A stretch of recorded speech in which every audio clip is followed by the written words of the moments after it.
Hello again, I am Blunty. Now this, by request, is my video sort of bouncing across the top of Sony's E3 press conference this year, their keynote thingy.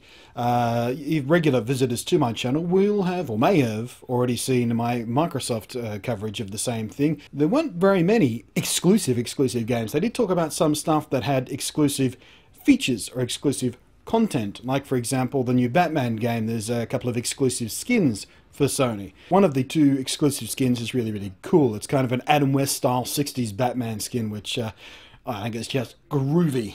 So I guess we should start from the beginning, where they started talking about Vita and stuff and PlayStation 3 stuff, which normally would be of interest, but we were all watching for the same reason. We wanted information about the PS4, so it felt like it dragged on forever, and they showed, luckily they didn't sort of waffle and chat about and get people up on stage and going blah blah blah. They just showed a bunch of trailers back to back, but it was still kind of excruciating to get through, because you were sitting there just thinking, get to the PlayStation 4, get to the PlayStation, please God, get to the PlayStation 4, PlayStation 4, PlayStation 4, please, PlayStation 4, PlayStation. But they kept on dragging it out, and we saw some Last of Us footage. Last of Us was a very impressive looking game, and there was a sort of plastic-faced Willem Dafoe lookalike character avatar thingy in the game, which is just pure nightmare fuel as far as I'm concerned. And they went on and on and on in various repetitive ways about how, reminding us that they're focused on the gamer, and we are focused on the gamer and focused on the gaming and focused on your gaming needs. Meanwhile, they just stopped talking about games forever. They started talking about the PlayStation 4, but then they just started reminding everybody that we're all about the gamer. And even when they were talking about music and TV and all those related media stuff that was coming through that you can use your PlayStation 3 to do aside from gaming, they kept going, we're interested in providing the content that gamers are interested in, and these are the movies gamers will want to watch, and this is the music gamers want to watch, and this is the content gamers want to see. And all the while, I was just inside my head screaming, just show me the fucking games! See, I told you fuckers Microsoft did the right thing at their reveal event, getting all that additional stuff out of the way, all the movies and TV and integration and Skype and Twitter and all that sort of stuff. Get it out of the way, because Sony didn't get it out of the way beforehand, and they just glutted up their keynote with all this non-gaming stuff, and I was getting wildly frustrating. This is what Microsoft's keynote could have been. Instead, theirs was completely about games, which is what people said they wanted from the get-go, and that's what got delivered to them. But they had to mix it up in Sony because they didn't have that pre-reveal event, or, well, actually they did have a pre-reveal event, but they didn't use it in the same way. But anyway, then they showed what the PlayStation 4 looks like at long last. We've got to look at the industrial design, the box itself, and it looks almost exactly the same as the Xbox One does. It's a generic looking black box with some sort of detailing on it. And again, all the fanboys who were whining and complaining and making jokes about how the Xbox One looks like a VCR, it looks like a Betamax machine, and now the new PlayStation looks pretty much identical to it for all practical purposes, and none of them. What is that banging? Fucking shut up. And I went looking for the ones who made the joke about the Xbox looking like a VCR, and not one of them was going on and on about how the PS4 looked like a VCR. In fact, they were going on about how pretty and minimalist and slick it looked, which is exactly what you'd expect from fanboys, really. So they finally got to talking about games. They've got like 30 titles in development right now. 20 of them will be arriving in the first year. Apparently 12 of those are exclusive brand new IP stuff. Exclusive brand new IP or just brand new IP? Wording was a bit funny there. But either way, there's a whole bunch of new stuff coming, which is what's important in a game machine. You want fresh new games coming through. And again, I'm going to have to put the boot into Nintendo for this, because the Wii U has been a desert. I haven't had anything decent to play on it in months.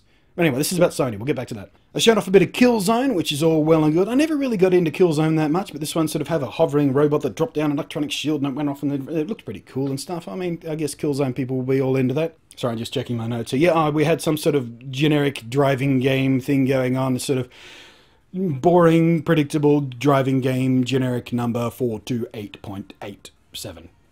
It's just a driving game as far as I could see. There wasn't anything particularly special about it. Who cares? Then we got to look at Infamous Second Son, which looks like amazing fun. I never actually got around to finishing the first game, which I really need to do, I think. But it was a lot of fun. But Infamous Second Son it just looks like a complete balls up, sideways giggle fest of a laugh. It looks like just one of those games that's just fun to sink your teeth into. You know, it doesn't take itself too serious, not over dramatic. It's just, you play it and the big smile explodes across your face. You go, ah, this is so much fun.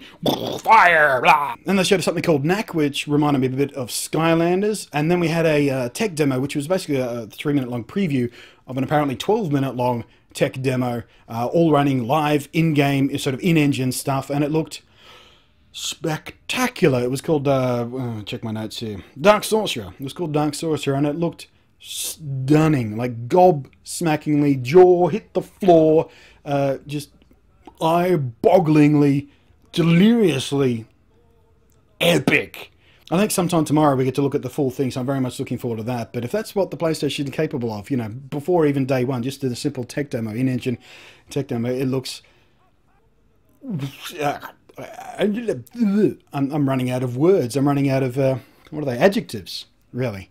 Nouns too, I guess, but adjectives more importantly. But it looked amazing. Then we had a brief chat about all the indies and small publisher titles and stuff, and they went on about how they're wonderfully supportive of the indie crowd and allowing them to self-publish their games and all that wonderful stuff instead of charging them, you know, $10,000 or whatever it is Microsoft charged to publish a game on the Xbox Live service and all that sort of stuff. And we got news of a HD remake of Oddworld, which was, if you never played the original on the original PlayStation, it was just a near groundbreaking game. It didn't do anything particularly new. It just did everything in a slightly different way that you've never seen before, and it was just a wonderful sort of artistic game expression, and I'm really looking forward to the HD remake. It should be a hell of a lot of fun. And then we got some Kingdom Hearts stuff, of course. That'll be a system center. Everybody loves Kingdom Hearts. I mean, how can you hate it? And I'm looking forward to going to conventions and once more seeing a new flood of cosplayers with humongous balsa wood key swords dragging around behind them.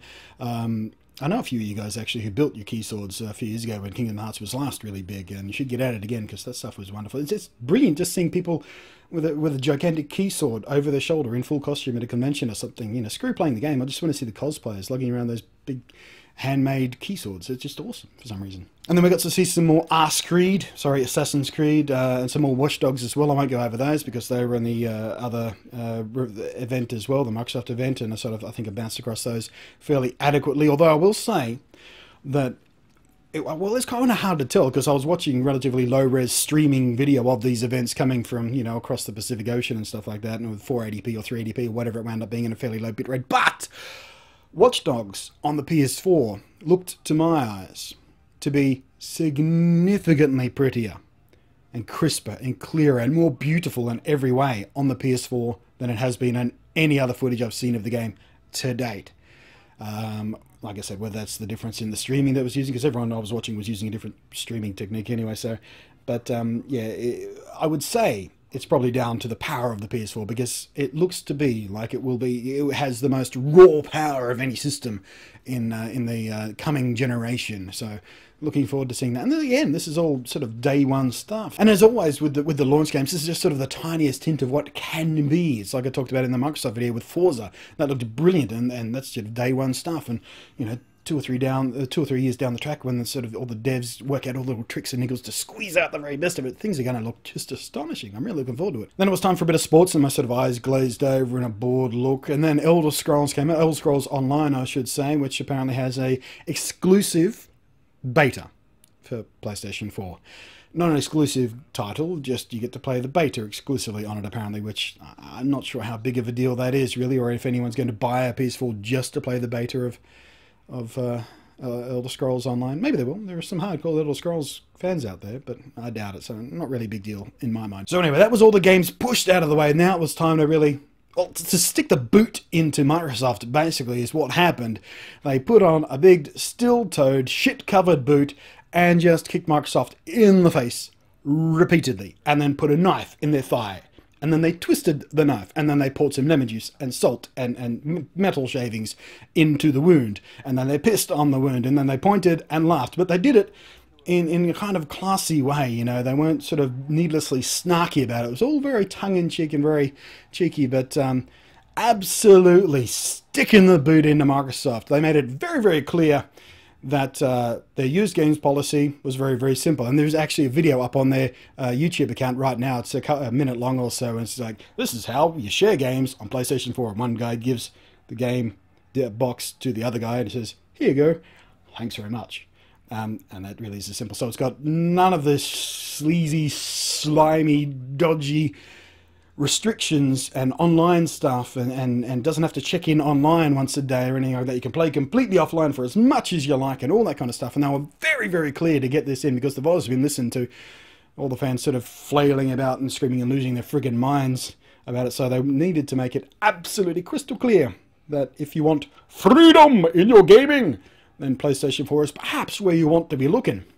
And it really sold me on it, actually, because I've made some videos about the Microsoft stuff, and I've tried to explain why their systems are in place. I never really defended them, as some people claim I did. I said I don't like them being there, but they might not be as impactful in the real world as otherwise be, but I would rather they not be there in the first place. And with Sony PlayStation 4, they aren't there in the first place, so it makes the world a lot more nicer to be in. So anyway, my abiding memory of the Sony Keynote is they started very, very weak. And if you go back through my Twitter stream, I was tweeting about it. I was just annoyed and baffled, and I just wanted to get the PlayStation 4 stuff. And when they got the PlayStation 4 stuff, I just wanted them to talk about games. And whining, just throwing the stuff out on Twitter, as you do. It's what Twitter's for. You just whine into the black void of the internet via Twitter. But by the end of it, I was officially jazzed about the PlayStation 4. I am hyped up for the PlayStation 4. I am excited for the PlayStation 4. It, physically, it looks beautiful. It's very simple, very elegant, very clean. So kind of, the current gen of consoles, I've never really loved the design that much, but this one, just, get out of the way. It is still glossy, black, fingerprint magnet, dust magnet kind of crap, so we haven't escaped that yet, unfortunately. But yeah, everything else I liked about it, except for the lack of truly exclusive games, exclusive content, but not truly exclusive games to give people a real good reason to get the PS4, aside from the moral, sort of upstanding, unambiguous freedom that is offered if you like to trade and share and buy used games and all that sort of stuff, and developer friendly and blah, blah, blah, blah, blah, blah, blah. Except they do have a brand new IP that is developed by Bungie and Activision. You know Bungie, the guys who did Halo for the Xbox. The reason a lot of people bought the original Xbox at all. The only reason the damn thing ever sold, in my opinion, Xbox 360 different matter, it sold well for different reasons, but the original Xbox, it was all about the Halo. So Sony have gone to Bungie and Activision and said, hey, you maybe want to see if you can make that magic work again and build us a game that's going to be the reason to own a PlayStation 4, a system seller, what they call a killer app, or killer game in this context, I guess.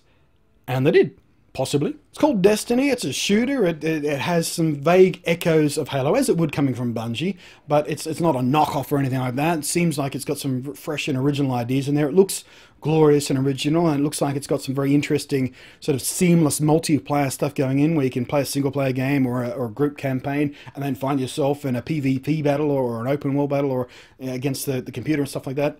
And so they didn't really talk about that much, but the playthrough they were showing, like real game playthrough, real people, real playing on the stage, right? They sort of gave that impression that it's a sort of very open and exciting and flexible sort of game structure.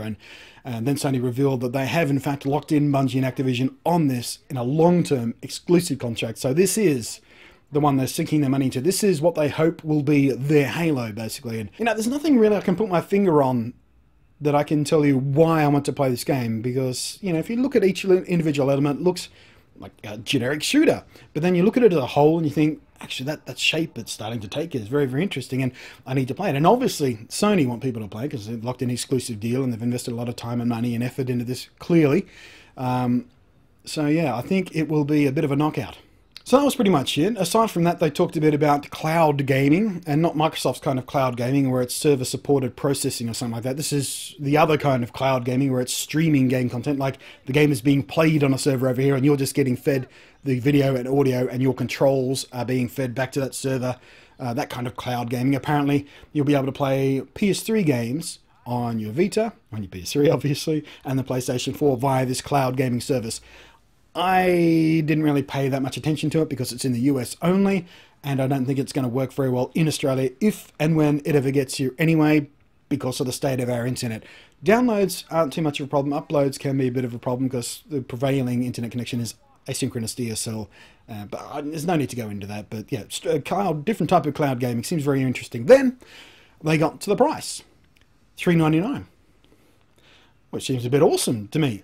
Except when you talk to Sony Australia, it's actually $550, which after you do the currency conversion is still paying an Australia tax of about $130 on top of what the Americans would pay, which doesn't seem particularly fair to me.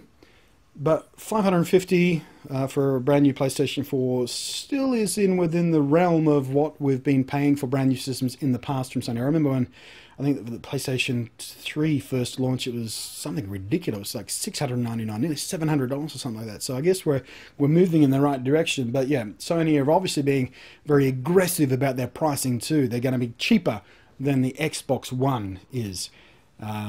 And they're being really aggressive about a whole bunch of things, and you can bet your bottom dollar that their advertising leading up to launch is going to be just as aggressive. They're going to stick the boot into Microsoft again and again and again. A little tongue-in-cheek here, a little tongue-in-cheek there, and like the videos on YouTube I was talking about before, this is how you share a game. Here you go, shared game.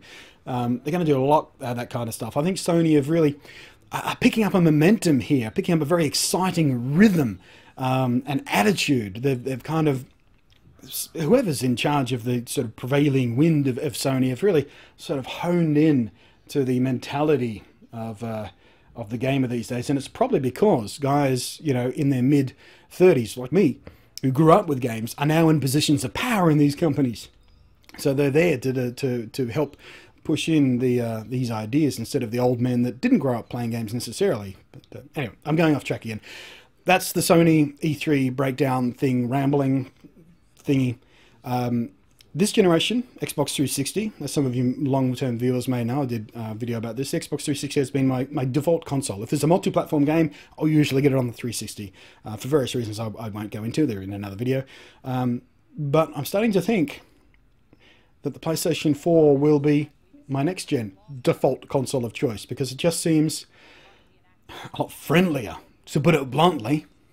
So what about you guys? I'm already seeing the prevailing attitude exactly like mine. PlayStation 4 is going to be the one to get. That's going to be where the money goes first, I reckon. A lot of people will pick up Xbox second. Like me, I'll probably wind up with all three systems again, because it's useful when I do reviews, and I just like collecting gadgets. And I like having the flexibility of having any system that's available currently. But anyway, PlayStation 4 I'm very, very excited for. No firm release date yet. It's just holiday season, but we'll see. Anyway, thanks for watching. I am Blunty, and I will catch you next time.